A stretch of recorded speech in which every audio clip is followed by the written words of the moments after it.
एक समय की बात है, नैमिषारण्य तीर्थ में शौनकादि 88,000 ऋषियों ने श्री सूत जी से पूछा, हे प्रभु, इस कलयुग में वेद विद्या रहित मनुष्यों को प्रभु भक्ति किस प्रकार मिल सकती है तथा उनका उद्धार कैसे होगा। हे मुनिश्रेष्ठ, कोई ऐसा तप बताइए जिससे थोड़े समय में ही पुण्य मिले और मन वांछित फल भी मिल जाए। इस प्रकार की कथा सुनने की हम इच्छा रखते हैं।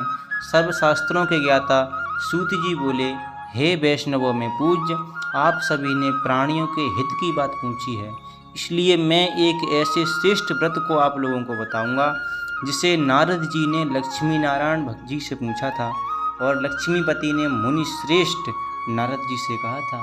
आप सब इसे ध्यान से सुनिए। एक समय की बात है, योगीराज नारद जी दूसरों के हित की इच्छा के लिए अनेक लोकों में घूमते हुए मृत्यु लोक में आ पहुँचे। यहाँ उन्होंने अनेक योनियों में जन्मे। प्रायः सभी मनुष्यों को अपने कर्मों द्वारा अनेक दुखों से पीड़ित देखा। उनका दुख देख नारद जी सोचने लगे कि कैसा यत्न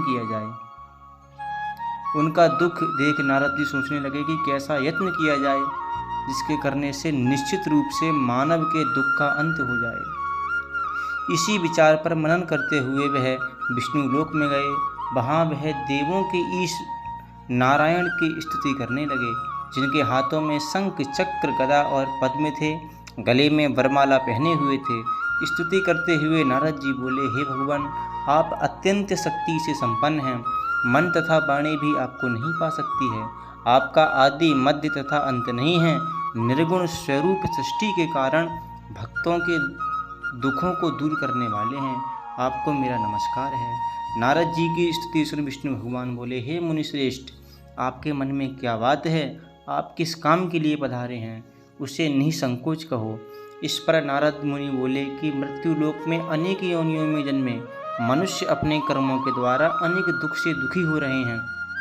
हे नाथ, आप मुझ पर दया रखते हैं तो बताइए कि वो मनुष्य थोड़े प्रयास से ही अपने दुखों से कैसे छुटकारा पा सकते हैं। श्री हरि बोले, हे नारद, मनुष्यों की भलाई के लिए तुमने बहुत अच्छी बात पूछी है। जिसके करने से मनुष्य मोह से छूट जाता है, वह बात मैं कहता हूँ, उसे सुनो। स्वर्ग लोक व मृत्यु लोक दोनों में एक दुर्लभ उत्तम व्रत है जो पुण्य देने वाला है। आज प्रेमवश होकर मैं उसे तुमसे कहता हूँ।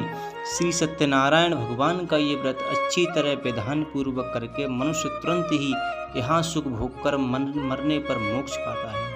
श्री हरि के वचन सुन नारद जी बोले कि उस व्रत का फल क्या है, उसका विधान क्या है, यह व्रत किसने किया था, इस व्रत को किस दिन करना चाहिए, सभी कुछ विस्तार से बताएं। नारद जी की बात सुनकर श्री हरि बोले, दुख व शोक को दूर करने वाला, यह सभी स्थानों पर विजय दिलाने वाला है।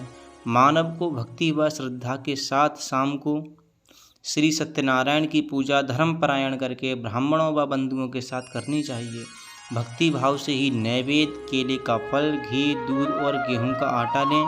गेहूं के स्थान पर साठी का आटा, शक्कर तथा गुड़ लेकर वह सभी भक्षण योग्य पदार्थों को मिलाकर भगवान का भोग लगाएं।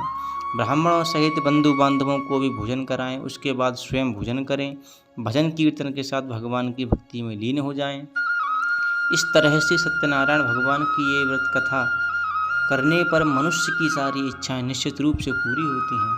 इस कलिकाल अर्थात कलयुग में मृत्यु लोक में मोक्ष का यही एक सरल उपाय बताया गया है। इत श्री सत्यनारायण व्रत कथा का प्रथम अध्याय संपूर्ण हुआ।